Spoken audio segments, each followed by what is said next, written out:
I'm not sure if anyone else has experienced this.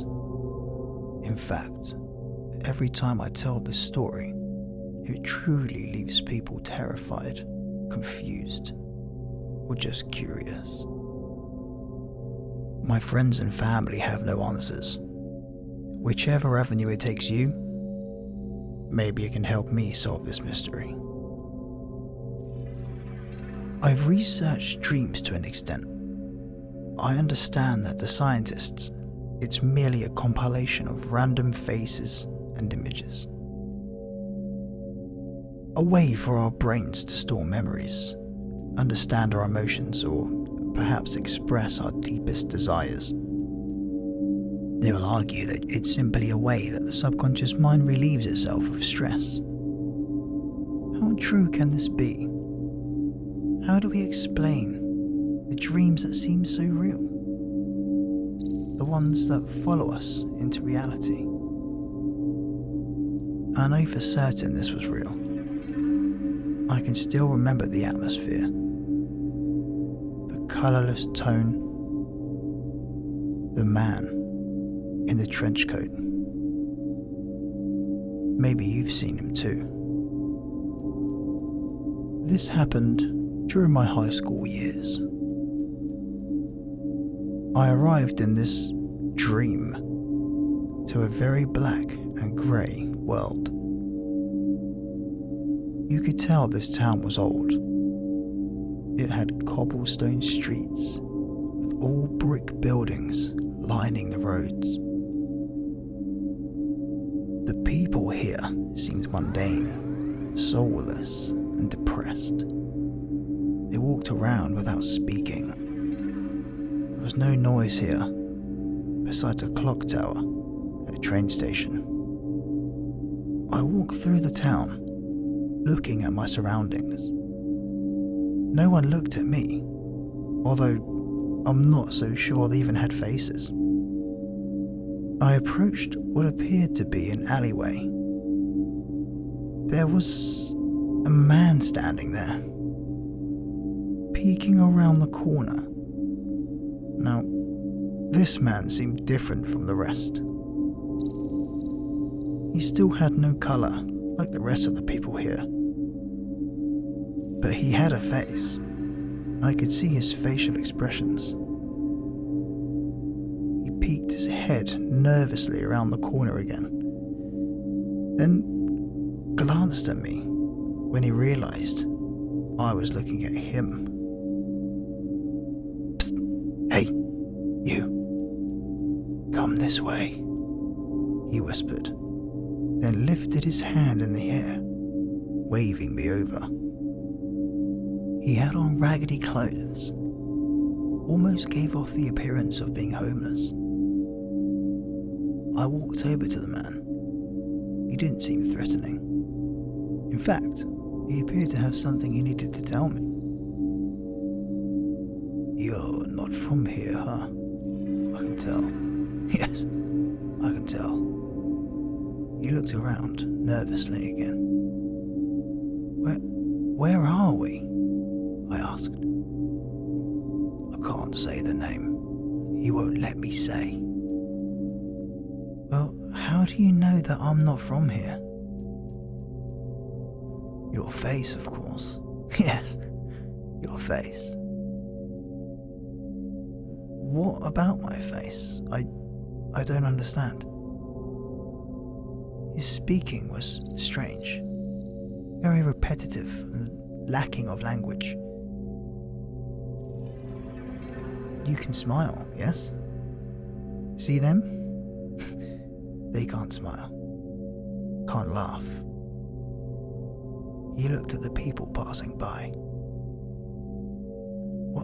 Why do you have a face and they don't? Shh! He placed his hand over my mouth.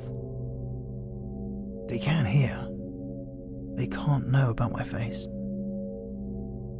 He goes on to tell me that he's been stuck here for who knows how long. Trapped in this strange dream world, hiding wherever he can. These people who walk the streets are also prisoners of this place. They can't talk, they can't see, they can't even scream or ask for help. Forever lost in limbo. Can you tell me what's going on around here? This place. Here, people lose their human face. He pulled me into the darkness of the alleyway. We must hide in the dark. Why the dark? They don't have eyes. From them? Then from who? Listen, I was you once, human. He continued on. I'll summarize what he says, as I stated his language is hard to understand. He told me there is an entity here. He called him the Butcher. He's responsible for all the missing faces. He said the Butcher is devoid of human emotions. He seeks to know what it feels like to be human. So any traveling dreamer to end up here is in serious danger. He will take your eyes in hopes of seeing colour in this dull world. He takes your mouth, wanting to produce the slightest bit of happy laughter. And he takes your nose, craving to smell the world's richest scents. As he tells me all this, I can't help but feel terrified. This has to be a dream, right? I can't actually be here. I'll wake up eventually. Right?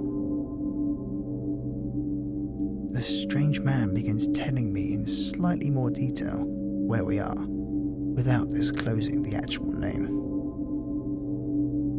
He says we're in one of the lowest realms, far beneath the Earth dimension, describing it as a place you can end up in accidentally, but very rarely.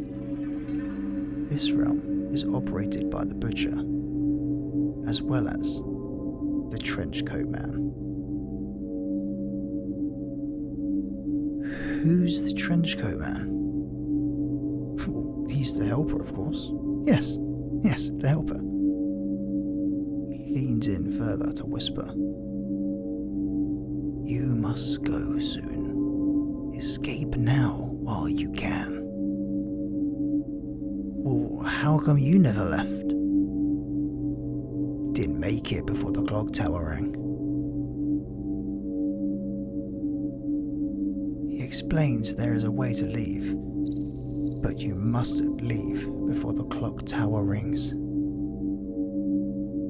The clock tower rings once every hour. If you can figure out how to leave, you'll be permitted to do so without being found by the Butcher. However, if you can't find your way out in time, the Butcher sends the man in the trench coat to find you and escort you to him. If you're caught, you will be trapped here forever. To lose your humanly face would mean you're no longer considered human and are not capable of going back to the Earth dimension. Therefore, it's absolutely crucial that you leave as soon as possible. Go, now, hurry.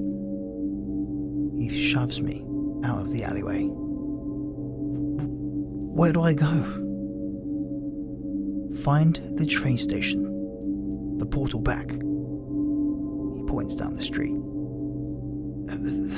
Thank you. I waved him goodbye, feeling awful I couldn't bring him back with me. I made my way down the street until I reached a giant building with a large clock. And there was the Trenchcoat Man. I froze. He didn't say what would happen if I was seen by the Trenchcoat Man, making my way out. He was leaning against the wall, reading a newspaper. Out of nervousness, I asked him what time it was. Without looking from his newspaper, he spoke the words that confirmed this was all real for me. 6:45 is all he said. I immediately woke from the dream. I glanced over at my clock and nearly lost my breath when I saw what time it was. It was 6:45 a.m. I still, to this day, can't explain what happened or how the man in my dreams knew exactly what time it was in the real world. Could I really have gone into a different realm? Maybe it was just my internal clock. Sometimes your body wakes up when it's a certain time in the day. Perhaps just a coincidence. Whatever it may be, I hope I never end up back there again. Readers, if you end up there, follow these steps. Number 1, speak to no one. Do not let the townspeople know you can speak, see, or smell. If they find out, they may attempt to steal your humanly features. Number 2, find the man by the alleyway. He'll explain everything to you. He may be there, or he might not. Number 3, you must make it to the train station before the clock tower rings. Remember, the clock rings once every hour, meaning you have 1 hour to find your way out. This is your only way back to the Earth dimension. Do not miss your chance. Otherwise, you'll be stuck there forever. Number 4, don't worry about the trenchcoat man. If you see him by the train station, he will allow you to leave safely, so long as you arrive before the clock tower rings. Good luck and safe dreaming.